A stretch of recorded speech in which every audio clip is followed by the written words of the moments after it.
Commissioner's Cup mishap adds fuel to the anti-Fever ESPN narrative among fans. It was déjà vu for the Minnesota Lynx, but not in the way the team wanted. The last time Cheryl Reeves' squad reached the Commissioner's Cup finals, they edged the New York Liberty 94-89 and took home their first-ever title. That win wasn't easy either. Minnesota had trailed early before erupting in the fourth quarter behind clutch threes and relentless defense from Nafisa Collier and company. So it made sense when ESPN predicted the Lynx would take down the Indiana Fever this season, too. But on July 1st, the Indiana Fever shocked the reigning champs, defeating the Lynx 74-59 to secure the franchise's first-ever Commissioner's Cup title. Not only that, but the team also walked away with a $500,000 prize to distribute among themselves. What made the win even more remarkable? The Fever entered the game with an 8-8 record and were without their offensive engine, Caitlin Clark, who was sidelined due to injury. Meanwhile, the Lynx came in scorching hot at 14-2. So, yes, Fever were the underdogs here. But what made the most buzz online had nothing to do with what happened on the court. As the game was winding down, fans noticed ESPN's YouTube channel had already scheduled a video titled, Police Car Light Full Reaction, Lynx Dominate Fever to Win Commissioner's Cup the Wrap-Up Basketball. While this was likely a placeholder someone forgot to edit, it gave the impression that ESPN fully expected the Lynx to breeze past Indiana. Sure, based on the first quarter, where Minnesota outscored Indiana 20-12, it may have seemed justified. But what happened next flipped the script entirely. Indiana responded with dominant runs of 20-7, 20-15, and 22-7 in the remaining three quarters.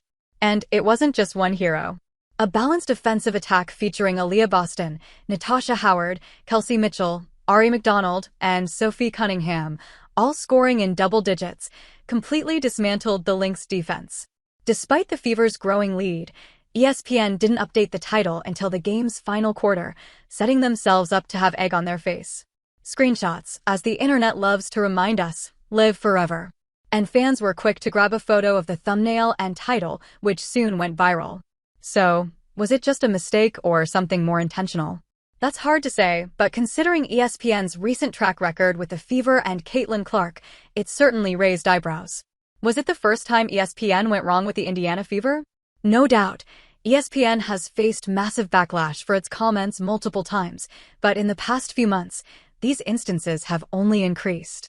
It all began as the 2025 WNBA season approached, when ESPN analyst Elle Duncan came under fire for remarks perceived as dismissive toward Caitlin Clark and the growing fan base she brought to the league. The worst part of all this is the new fans are sucking the life out of the WNBA right now. It's just the truth, she argued, claiming that before Clark, the WNBA had other storylines and joy, which she felt were now being overshadowed.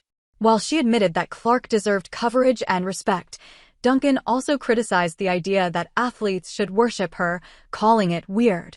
This sparked widespread criticism online, as fans pointed to undeniable growth because of CC, including a 48% increase in attendance in 2024, 2.3 million total fans, and 340,715 attending Fever home games, shattering the Liberty's 2001 record.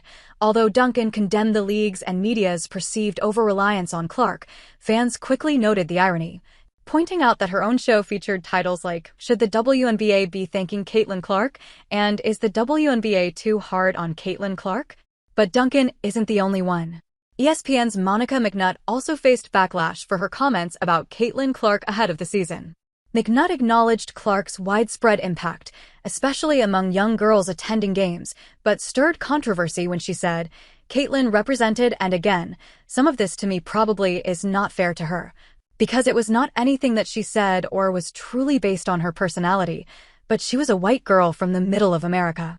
And so she represented a whole lot to a lot of people, whether that is truly what she prescribed to or not. Her comments reignited tensions first sparked back in September 2024 when she claimed Clark deserved only 60% of the credit for the Indiana Fever making the playoffs. And even when the season began, ESPN's troubles with Clark coverage didn't stop. During a nationally televised matchup between the Fever and the Las Vegas Aces, ESPN once again found itself in hot water. First, the network delayed the start of the WNBA Countdown pregame show to continue airing the American Cornhole League's Pro Singles Final, frustrating viewers who had tuned in early to see Caitlin Clark face off against Aya Wilson. Then, once the show finally aired, analyst A.